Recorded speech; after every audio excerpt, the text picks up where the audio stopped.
Cam Newton confronts his guest and tries to end her career mid-interview. He was interviewing Kendra G, who hosts a single dating show. If you've never seen the Kendra G dating show, it's worth checking out. It's pure theater. During the interview, Cam Newton challenges her, attempting to discredit her and tell viewers they shouldn't watch the show or take her seriously, claiming she's not qualified to host it. Is why should somebody listen to you? Oh, because I have the data to support anything that I say. Okay. You know, I know some people just learned of me from my single show that I started 6 years ago. But like I said, I am a 25-year plus television and radio journalist. Before interviewing single people, I used to interview celebrities, you know, for a living. And there's things that I know now that I did not know 6 years ago. I wouldn't even spoke on it. You know, I always knew, kind of like you, kind of like most people, right. We know our reality, right? So I literally have done a case study. I have talked to more than 16,000 single people. I have 4 weddings this year, all because of my platform. One in Paris, one in Antigua, one in the Bahamas, and then there's one local in America. What Cam Newton seems to be getting at is that technically Kendra G can have a dating show. Anyone can in America. The critique isn't about her hosting a dating show itself, but what happens when she goes beyond that role. When she starts advising on relationships or marriage areas she has little to no experience in, that's where the criticism comes in. For example, a man once appeared on her show talking about marriage dynamics, and Kendra G challenged him, debating topics she hadn't personally experienced. She was engaged once but never married, so giving advice on marriage or building a healthy relationship that leads to marriage is what people question. Her bringing singles together isn't the problem, it's the leap into giving relationship guidance she isn't qualified for. Cam Newton didn't clearly articulate this and instead addressed it indirectly using a passive-aggressive approach rather than pinpointing the real issue, why she feels qualified to advise on marriage. I collected the information so you can have the statistic. So that's why somebody should listen to you? Well, how about this? You don't have to listen. So I understand what you're saying. If you don't have to take what I say, because at the end of the day, it's your life, so you can do what you want with it. But if I'm gonna join the conversation, I know what I'm talking about. Yeah, I think we're in a space in content that everybody has something to say about something. Okay. And sometimes that conversation subject is relationships. I think the question or the head scratcher sometimes is, what gives you the right to bring people together? Are you married? I'm not married. Have you ever been married? No, I haven't. Have you been engaged? I have been engaged. But before you go any further, what's the name of my show? It's called Kendra G Singles. Yeah. It's not called Kendra G Married. It's not called Kendra G Relationship. How I even got birth is because I'm single. The structure of Kendra G's show is that singles come on, share what they're looking for, and she challenges their standards, advising on how to attract a high-value man and prepare for marriage. The issue critics raise is that if she hasn't personally been married or found a high-value man herself, how can she claim authority on what it takes? That's the conversation she needs to address directly instead of talking around it. The critique isn't unique to her. She previously questioned people like Kevin Samuels on the same grounds, asking why he felt qualified to advise on women and marriage if he hadn't been married or experienced certain things. Now that she's essentially carrying on a similar style of show, the same critiques apply to her. She needs to answer for stepping outside her own experiences and giving advice on areas where her expertise is limited. Or to get No, I think dating, I think life is a journey, right? So you're not married. You've been very vocal about not wanting to get married, but you're in a relationship, right? There's some people, there's different dynamics, right? So you can be single, but single is becoming a lifestyle choice for some. So what qualifies you, if you're single, you've never been married. Right. You've never, you said you was engaged. Right. Right? But at the same time, you said, that's why I have a show called Kendra G Singles. Right. It's to talk to singles, but I said the ultimate goal for that is, in essence, to matchmake or to put them on a platform that then will have somebody reach out to them, which goes back to the overarching thing is, if you're having all this insight, 16,000 singles that you've spoken to. Yes. You know, over a 6 years since COVID. It's 2026. Over a 6-year span. Yes. When I have spoken to experts, doctors, people who are in this field, that's my question.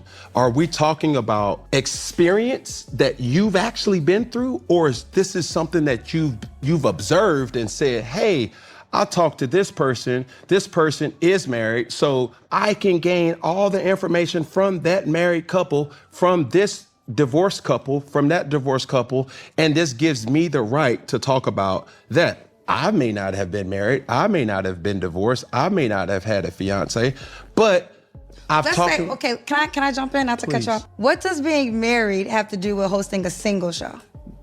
In a relationship.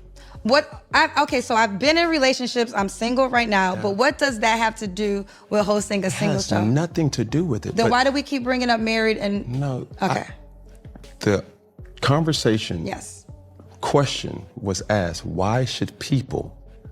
Kendra G does what many people do when confronted. She concedes the point. For example, if someone asked why she's qualified to advise on relationships when she hasn't been married, she responds by saying people don't have to listen to her. By doing that, she essentially admits the criticism is valid. The better approach would be to qualify her experiences and explain why people should listen, why her opinions and advice have value. She has a show that people take seriously, so she needs to make the case for her credibility rather than stepping back from it. Right? I'm not the kind of person that says you have to live by what I say, but I can back up anything I say. So you could not tune into the show and and you know what I'm saying? I don't have the people should listen, they have to listen. What I'm saying is I could give you information that I know is vitable and could change your life if you want to hear it, if you want to receive it. So when I hear certain people in these type of dynamics, I've talked to Dr. Bryant, I've talked to... Shout out to Dr. Bryant. My man from tonight's conversation, I've talked to Ace Metaphor, Yes. correct. I've talked to Dimitri Wiley, a guy who's an influencer who speaks. I know all those three people. Yes, and it's so many different doctors. Right. And when I have these conversations, it's almost a head scratcher because what I speak about personally is through my experiences. No, I have not been married. Okay. No, I've never been engaged or engaged to a person, but I've dated a lot of women. I'm not proud to say that, but that's just my experiences. Right. So giving a viral clip, giving something that you may have heard from me, this is not what I've observed other people to do. This is my life. Right. I've been exposed to so many different types and different women that I'm like, okay, I'm beginning to get a different kind of dynamic or understanding that this is what women are expecting from me. Sometimes I'm able to give that, sometimes I'm not. Sometimes I can be emotionally available, sometimes I'm in my hustlers phase and I can't. So when I talk about relationships, it's not to say that I'm a guru, I'm just giving you... The wild part about this interview is that as it went on, Kendra G ended up doing exactly what Cam Newton was pointing out. She doesn't have kids, but during the conversation, she started giving him advice on how to raise his children. Cam immediately caught her on it, asking why she was telling him how to handle his kids when she has none. That moment really sums up his point. She was stepping outside her area of experience and trying to advise on something she hadn't lived. Without first-hand experience, it's hard to claim authority on raising kids or managing situations she hasn't personally faced. Right guy, and I never become a mom in that way, I'm cool. Okay. I'm cool. Can he have children? So here's the deal on that. I don't mind 1, maybe 2. I don't think I could do past 2. But because I'll take that way. If he was a married man, you know, I'm 46 now, right? So if he's married, he came from a woman, they had 3 children, something happened. Like, I'm not gonna be pinholed to that. I can't date a man with 9, Cam. I'm out. Have you ever been approached by a guy I've been approached, let me tell you that something. has 9 kids? I've been approached by a man that had 4 kids. I've been approached by a man that had 7 kids. I had approached by a man that had 8 kids. First and last date. I can't do it. And I'm not mad at anybody that can, but that's a lot of energy you have to take in, because here's how I do feel. If I'm taking you, I'm taking all of you. So it's not just about the 9 children, it's about the mothers of the children. Yeah. They might have a cousin, and now, he was over Kendra G house, and it's a lot that comes, because I do feel as though if you sign up with a person, you sign up for that person. Yeah. So what they come with is what you come with. I do think you're projecting a little bit. Projected in what way? It's that the example that you gave was, that ain't my mama. That the kids say? Yeah, like, I don't, like, one of them kids ain't gonna like me. You think that all 9 kids are gonna like your new girlfriend? Well, as the adult, there's certain things that you instill in your children as respect. Yeah, but you can't control your children. Who can?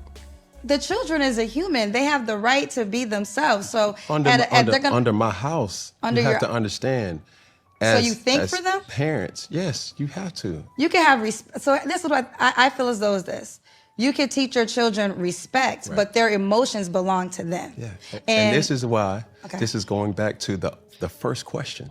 Okay. It's like, you're telling me how a children is supposed to be raised, and you don't have children. But I was raised as a child. What does that mean? No, I understand that, respectfully. Mm-hmm. This is where I check out. But real quick, I'm not telling you how to raise children. Yeah, but we're having a conversation about, so your children don't think on their own. I'm telling you, hell no, they don't. Not while they're in my house, because if it's up to my... It was kind of ironic how that played out during the interview. Kendra G seemed oblivious at the beginning to what Cam Newton was pointing out, but in real time, she ended up displaying exactly what he was talking about, advising an expert on things she clearly has no expertise in.